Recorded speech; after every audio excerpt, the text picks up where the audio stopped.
శ్రీ గురుభ్యో నమః. శ్రీ మాతాపితృభ్యో నమః.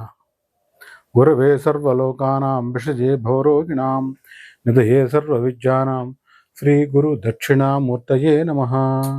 ఓం నమ ప్రణవార్థాయ శుద్ధ జ్ఞానైకమూర్తయే నిర్మలాయ ప్రశాంతాయ శ్రీ గురు దక్షిణామూర్తయే నమః. జ్ఞానానందమయం దేవం నిర్మల స్ఫటికాకృతిం ఆధారం సర్వవిద్యానాం హయగ్రీవముపాస్మహే. శ్రీ గురుభ్యో నమః. శ్రీ మాతాపితృభ్యో నమః. ముందుగా శ్రీ విశ్వావసునామ సంవత్సరంలో మేషాది ద్వాదశ రాశుల వారికి సంబంధించి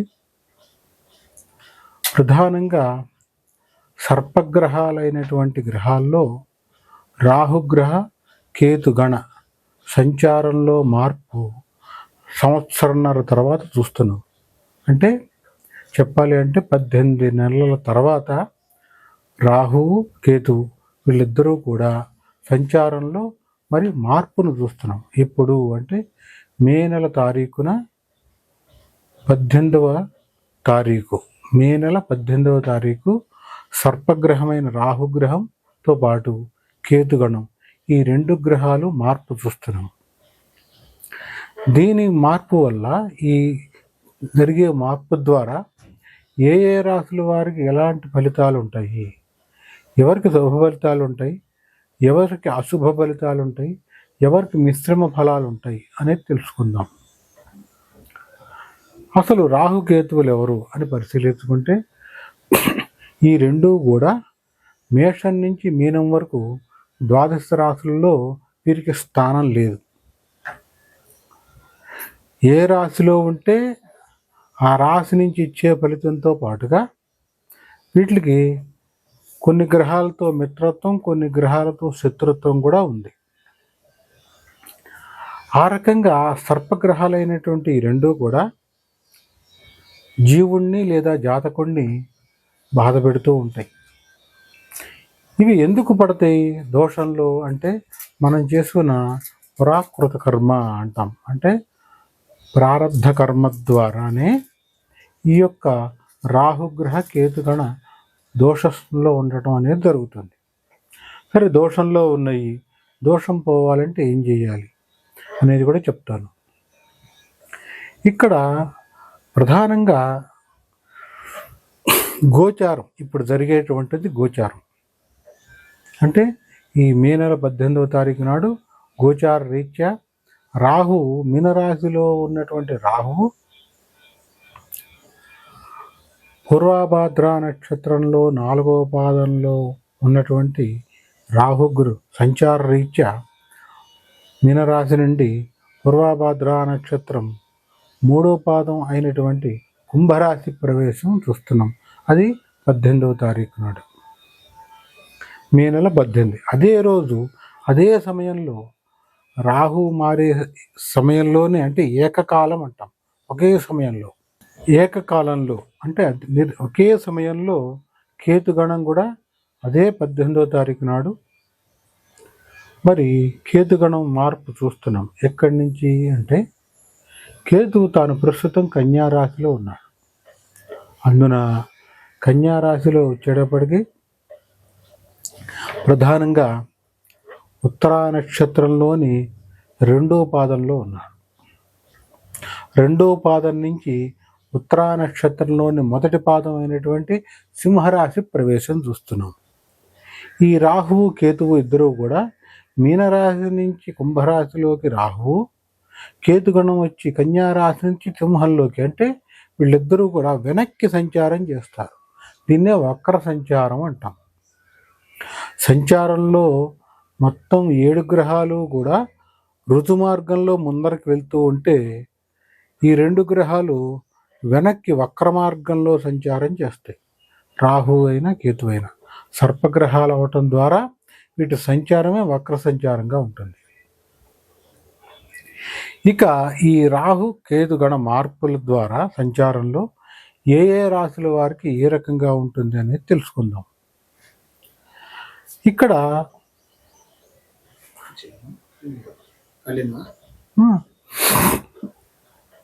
ఇక్కడ ప్రధానంగా చూడాలి అంటే రాహువు కేతువు జన్మజాతక చక్రాన్ని పరిశీలించుకుంటే, ఉదాహరణ జన్మజాతక చక్రం అంటే ఎలా తెలుస్తుంది? జన్మించినప్పుడు ఉన్నటువంటి సమయం, తారీఖు అనుసరించి వచ్చేటువంటి జాతక చక్రాన్ని జన్మజాతక చక్రం అంటాం. ఇంగ్లీష్లో బర్త్ చార్ట్ అంటాం.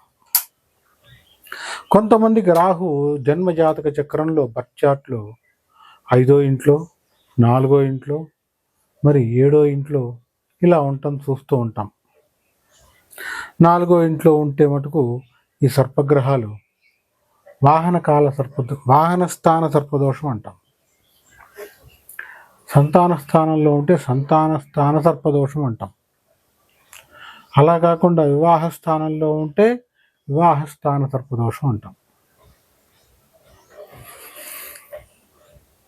ఇలా కాకుండా రాహుకేతువుల మధ్యలోనే మిగిలిన గ్రహాలన్నీ కూడా బందీ అయిపోయి ఉంటే దాన్ని కాలసర్పదోషం అంటాం. సవ్యకాల సర్పదోషం, అపసవ్యకాల సర్పదోషం కూడా ఉంటుంది. ఇవి సర్పదోషంలో ఉండేటువంటి రకాలు. సరే, ఏ దోషం ఎలా ఉన్నా ఏం చేస్తే విరుగుడు అనేది నేను ఈ వీడియో చివరిలో చెప్తా. అంటే ఏ రకంగా చేస్తే ఏ రాశి వారికి పరిహారం బాగుంటుంది అనేది నేను చివరిలో చెప్తాను.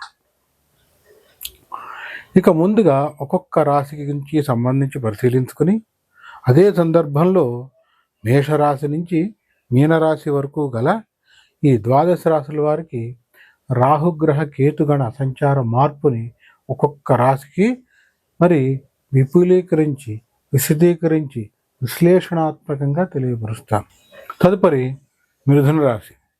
మిథున రాశి వారికి సంబంధించి ఈ మే మాసంలో రాహుకేతువుల మార్పు పరంగా ఈ రాశి వారికి ఏ రకంగా ఉంటుందో పరిశీలిద్దాం.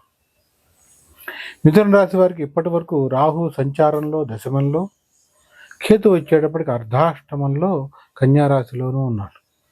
రాహు వచ్చేప్పటికి దశమంలో, మరి మిథున రాశి వారికి మీనరాశిలో ఉన్నారు. ఇప్పుడు ఈ 2 గ్రహాలు కూడా మిథున రాశి వారికి వచ్చేటప్పటికి నవమస్థానం కుంభరాశిలోకి రాహు ప్రవేశం చూస్తున్నాం. కేతు వచ్చేటప్పటికి ఈ యొక్క తృతీయమైనటువంటి సింహరాశి ప్రవేశం చూస్తున్నాం. ఈ రీత్యా ఏ రకంగా ఉంటుంది అంటే మిథున రాశి వారికి చాలా బాగుంటుంది. ఎలాంటి ఇబ్బంది లేదు. కొంత డబ్బు ఖర్చు అయినా కూడా అన్ని రకాల కూడా చాలా బాగుంటుంది. మరీ ముఖ్యంగా మిథున రాశి వారికి సంబంధించి పరిశీలిస్తే కనుక